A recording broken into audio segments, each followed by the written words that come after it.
You ever watch something and realize about halfway through you're not supposed to be seeing it? Like the script got left on the table and nobody bothered to pick it back up. So let me set the stage for you. It's 1997, Survivor Series in Montreal, Quebec, Canada. The hometown hero, Bret Hart, WWF champion, beloved like a rock star all across Canada. The best there is, the best there was, and the best there ever will be. But backstage, the vibes are radioactive because Bret is leaving for WCW at the height of the Monday Night Wars. And Vince McMahon is terrified that Bret might take the title with him and create another Alundra Blaze situation where his beloved WWE title is thrown away on a rival promotion show. And Bret's counterpart for the night? The Heartbreak Kid himself, Shawn Michaels. And this isn't just storyline tension between these two because they legitimately do not like each other at all. Even after the plan is discussed, Shawn tells Bret to his face that I would not do the same for you. And that right there changes everything. Now, here's where this gets interesting.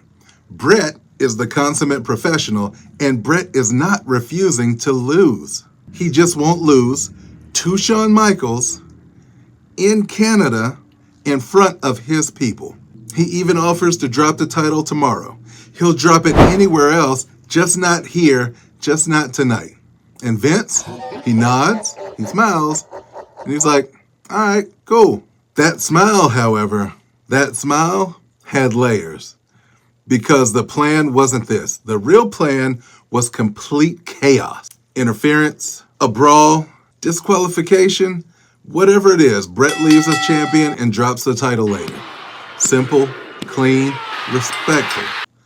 But that is not what we got in Montreal that night.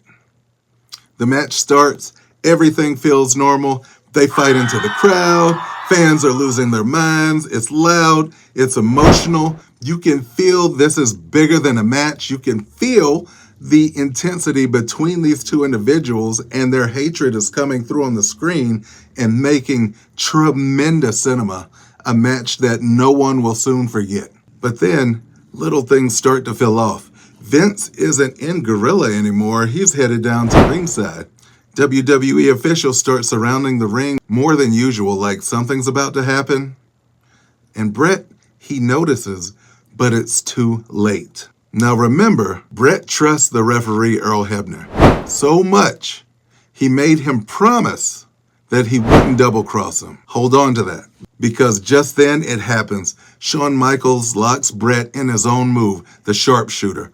Bret doesn't tap, he's not even close. And then from ringside, Vince McMahon yells, ring the bell. Shawn Michaels is the champion, and Bret Hart just got screwed. And the worst part is, he realizes it in real time. This wasn't the finish. This wasn't the plan. This was a setup.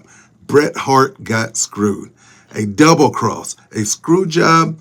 What happens next isn't wrestling. This is as real and as personal as it gets.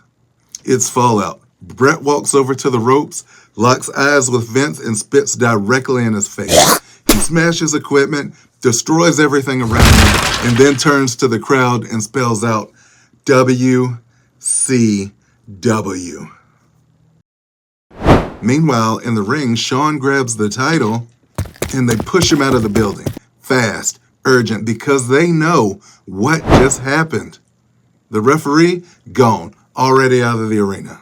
He locked himself in a room backstage. And it gets worse. Bret doesn't argue.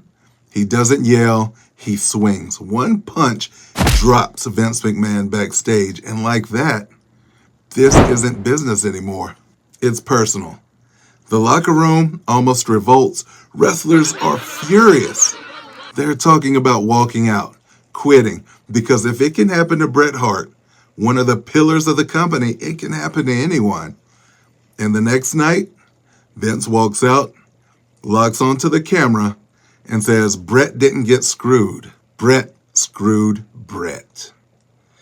And this moment fuels the creation of Mr. McMahon, the villainous character in his own story and ignites the very spark that becomes the Attitude Era that helps WWE eventually win and put WCW out of business.